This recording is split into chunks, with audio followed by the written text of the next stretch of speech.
A grim milestone for the fight against the coronavirus pandemic, with 12.8 million cases now total in the U.S. We're talking about a rapid surge we have seen over the last several weeks. In just the last week, 1.2 million new cases. For a closer look at how things look here in New York City, let's bring in Dr. Arabia Mollette. She is an emergency physician here in the city. And doctor, the same question I asked our Florida doctor earlier, what are you seeing right now in the hospitals you've been operating in? Are we seeing that significant uptick that we've seen across the country?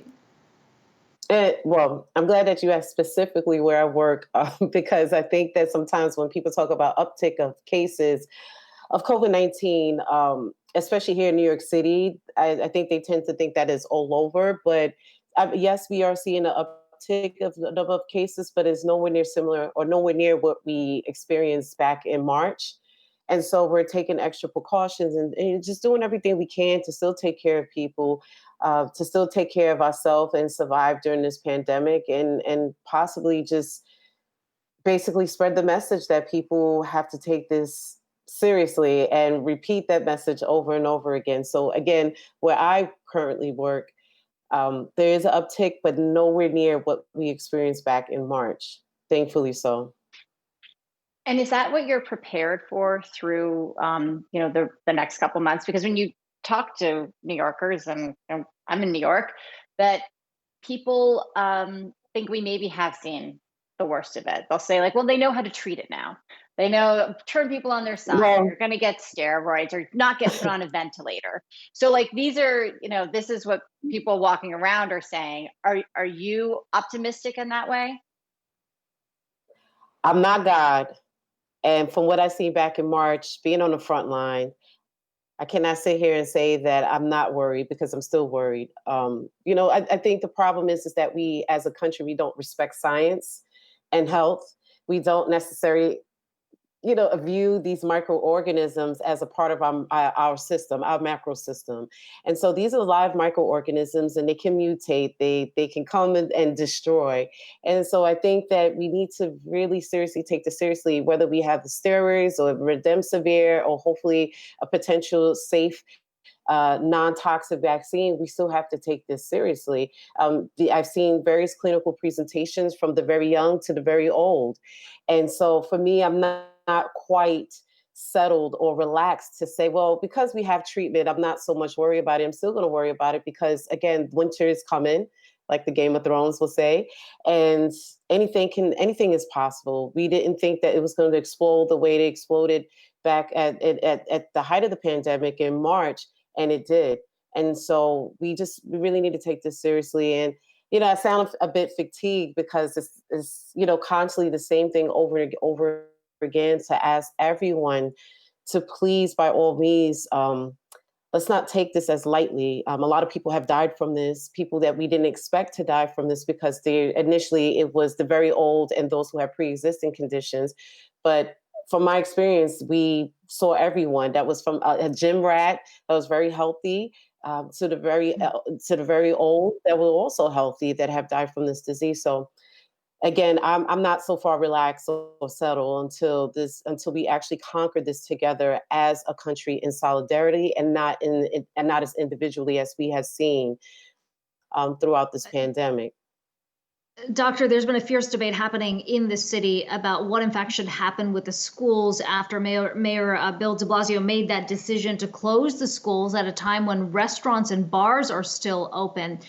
You heard from our guest earlier, who is seeing a huge footprint in California, that California moved to shut down, or at least pause, outdoor dining.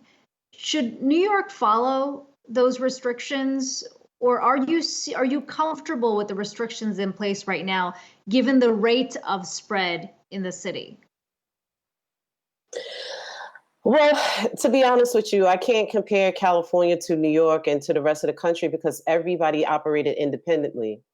And so this is what makes this situation even more complicated, because one state is still on a strict lockdown, or well, New York, and even New Jersey and other parts of the Northeast.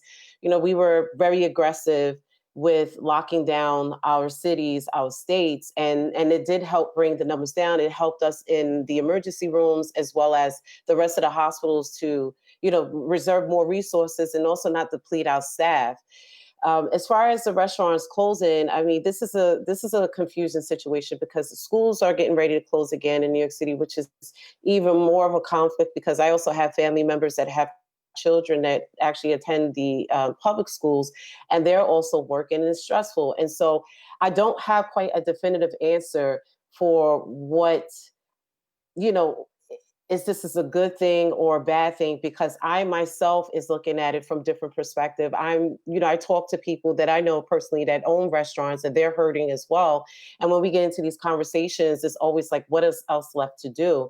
I think the most important thing for us to do is to really work. Listen, I'm begging people to really stop looking at this as what New York is going through over there has nothing to do with California, or what California is going through, or what down south is going through has nothing to do with each individual state.